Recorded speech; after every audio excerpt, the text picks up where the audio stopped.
በፍቅር ነው። አሌክስ እውነት ተንከባክቦ ያኖራታል። አሌክስ እውነት ለትዳር በቂ ነው። ገና ልጅ ብዙ ሮጦ ያልጠገበ ልጅ ነው አሌክስ። በአጋጣሚ ተረገዘ እንጂ አሌክስ ሮጦ አልጨረሰም። አልጨረሰ አቆ ይሄ ነው። ሸፋፍኑለት፣ የፈለጋችሁትን ነገር በሉለት። ሪያሊቲው ጋር ስትመጡ አሌክስ ገና ሮጦ ያልጠገበ ጎረምሳ ነው። አቆ ይሄ ነው።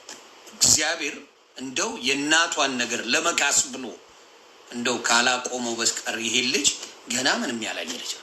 ሂደዝንስ ምንም አላየም። ገና 24 ዓመት በአበሻ ወንድ ማለት በ24 ዓመት ልብ ሊገዛ በ24 ዓመት ትዳር ሊመሰርት ወንድ ልጅ በ24 ዓመት ህይወቱን ሊጀምር አንገቴን ሰጣለሁ። የማይሆን ነገር ነው። እያስተዋላችሁ ግን በዚህ ነገር አስተውሎ በእናቷ በምን ስለተጎዳች አይቶ ለሱ የከፈለችው ዋጋ ትልቅ መሆኑን አይቶ ይቺን ልጅ በጥሩ ቢዛት መልካም ነው ብዬ አስባለሁ። ለሱ ብላ ከእናቷ ጋር ተለያይታለች። ተለያይታ እናትየው ሄዳለች። በቃ ላትመለስ ዘላለማዊ እንቅልፍ አንቀላፍታለች እናትየው። ለማ ብላ? ለአሌክስ ተብሎ፣ ለአሌክስ ተብሎ፣ ለወንድ ተብሎ። አሁን ትምህርቷን አቋርጣለች። አሌክስ ትምህርቱን አያቋርጥም። መሄድ መቅረት ትችላለች። አሌክስ ትምህርቱን አያቋርጥም። አሌክስ ስራውን አይተውም። አሌክስ የሚፈልገውን ነገር ከማድረግ አይመለስም። እሷ ግን ከእናቷም ከትምህርቷም ከምኗም አሁን አቁማለች። ልጅ ማሳደግ አለባት። እሷ ልጅ ማሳደግ አለባት። ዴይዚ ልጅ ማሳደግ ትምህርቷን አቁመዋለች። አብሶሉት። ከዛ በቃ ይቺን ልጅ ታቅፋ ከእሷ ጋር ትኖራለች። እሱ እንደፈለገ መሆን ይችላል። ከፈለገ ከእሷ ጋር መሆን ከፈለገ ደግሞ ህይወቱን መቀጠል ይችላል። አሞራው ማለት ነው። እውነታውን እንነጋገር። እውነታውን ሌላው ይማርበት፣ ሌላው ይወቅበት። የእናት በላይ የሚሰጥ አሌክስ ወይ አሞራው ከእናት በላይ የሚሰጥ እናቷ ሞታለች። በዚህ ጉዳይ እቺ ልጅ ከልቧ አፍቅራለች። ከልቧ ማንንም አልሰማ ብላለች። በጭፍኑ ነው የገባችው። ላስማማችሁ እንደ ዴዚ እኮ ተወዳለች ምናምን ብዬ አልፈልጋትም ምናምን ብለህ ስቀውጠው ነበር። ቪዲዮዎች ስላሉ ማለት ነው። አልፈልጋትም። ከዛ የሆነ ጊዜ ላይ በቃ ተዋደድን ተብሎ ተጀመረ። ያው ተቀጠለ። ሊሆንም ይችላል። እሱ ፈጣሪ ነው የሚያውቀው። የልብን ፈጣሪ ነው የሚያውቀው። ግን እንደምናየው የበሰልክ ልጅ አይደለ። እውነቱን ልንገርህ አሌክስ፣ ገና አንተ ሎቲ ላይ ነህ። ገና ልጅ ነህ። እውነቱን ነው የምነግርህ። እኔም በአንተ እድሜ ሎቴና አድርጌ ምናምን ፉን የምልበት እድሜ ነው እንጂ ትዳር የማስብበት ጊዜ አይደለም። ገና ሎቲ ላይ ነሽ አባት። ገና ትዳር ምናምን ህይወት ገና አልገባም። ገና አልገባም። ገና ብዙ ይቀራል። ልጅ ማንም በ5 ደቂቃ የሚያደርሰው ነው። አንድ የ12 ዓመት ጩጬ ልጅ መውለድ ይችላል። ልጅ መውለድ ትልቅነት አይደለም። እውቀት አይጠይቅም። ምንም እውቀት አይጠይቅም። ትንኝ ዘር ይፈጥራል።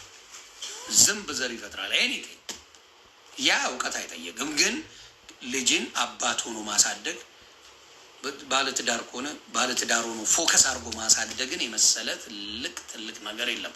ስለዚህ እዛ ላይ አስቡበት። ብዙ ሰው የሚመስለው የአሜሪካ ቪዛ ነው። ያ የዩሮፕ ላይፍ ዱቄት ላይፍ ነው። አብዛኛው ዩሮፕ ላይ በጣም ተመችቶኝ እኖራለሁ የሚል ሰው በጣም ጥቂት ሰው ነው። አሜሪካ፣ ካናዳ፣ ምናልባት አውስትራሊያ የተሻለ ህይወት አለ። የተሻለ ሌላው ጀርመን ገለመሌ ምናምን ያ ማንም የሚያውቀው ፉገራ ላይፍ የፉገራ ህይወት ነው ያለው። አንዳንዶቹ ጥሩ ላይፍ የሚኖሩ አሉ፣ ግን ብዙ አይደሉም። ሰው አንተ ደግሞ ገና ነህ። ስለዚህ አሮን ነው እኔ አሁን የዴዚ እንዴት ሆና ወልዳ አሜሪካን ሀገር እሷ እየኖረች እሱ እዛ እየኖረ ምን አይነት ላይፍ እንደሚኖር ትንሽ ኮምፕሊኬትድ ነው። እግዚአብሔር ይሁናቸው። ግን ማንም ሰው በቲና ላይ የተናገረው በተለይ ቲናን ደግፎ የሚናገረው ህዝብ ምንም ስህተት የለው። ምንም ስህተት የለው። ቲናን ደግፎ ከቲና ጋር ሆኖ ቲና ለምን እንደዚህ ሆነች ብሎ ወይም የዴዚ እናት ለምን እንደዚህ ሆነች ብሎ የሚንገበገበው ህዝብ ምንም አይነት ስህተት የለበትም። ስለዚህ ያንን አስተካክሉ። እግዚአብሔር በጣም ያሳዝናል። አውሽ ባትሞት ታርቀው ነገሮች አሁን ማን ነው ከአሜሪካ ስትመጣ ማን ነው ከጎኗ የሚሆነው? ይቺ ልጅ ከወለደች በኋላ ጠይቃቸዋል? አስባቸዋል? ማን ነው የሚያርሳት ብላችሁ አስባቸዋል? ማን ነው ከጎኗ የሚሆነው?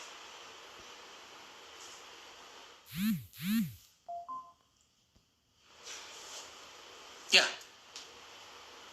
ሰው። ስለዚህ ሰውን ማስተዋል ጥሩ ነው ብዬ አስባለሁ። ሴትዮዋ ግን ቲና ወይም ትህትና ታምራት አርፋለች። 1179 የካ ሚካኤል ሄዳችሁ ውስጣችሁ ላላመነበት ሄዳችሁ ቼክ ማድረግ ትችላላችሁ። አሁንም መልእክቴ ለሴቶች ነው። ትላንትና ጆርዲ ብዬ ነው ቃል በቃል የተናገርኩት። በብዙ ነገር ፌሚኒስት ናት፣ አንዳንድ ማልስማማው ሀሳብ አላት። ግን ትላንት ያለችውን ነገር እኔም ስናገረው ነበር። ቪዲዮ ስትቆርጡ አደራ ጆርዲ ብዬ እንደጀመርኩት እንድትናገሩ። ጆርዲ ምን አለች? ማንም ወንድ ቆንጆ ስራውን ትቶ ለሚስቱ ብሎ የሚኖር የለም። ኖበሪ። ማንም ወንድ ዩኒቨርሲቲ የሚማረውን ትምህርቱን ትቶ ለልጁ የሚሆን የለም።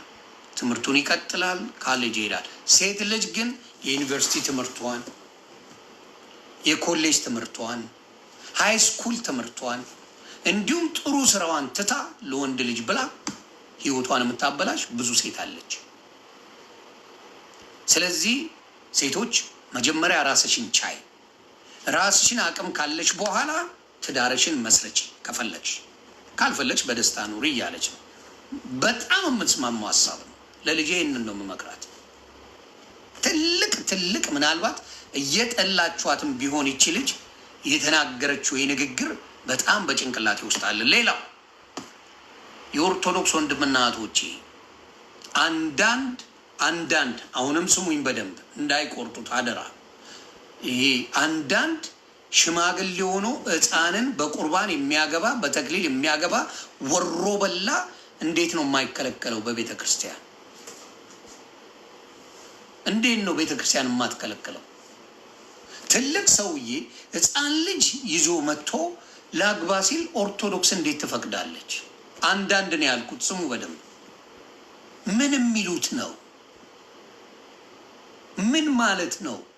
ሕፃን ልጅን የራሳቸውን ልጅ አይሰጡም።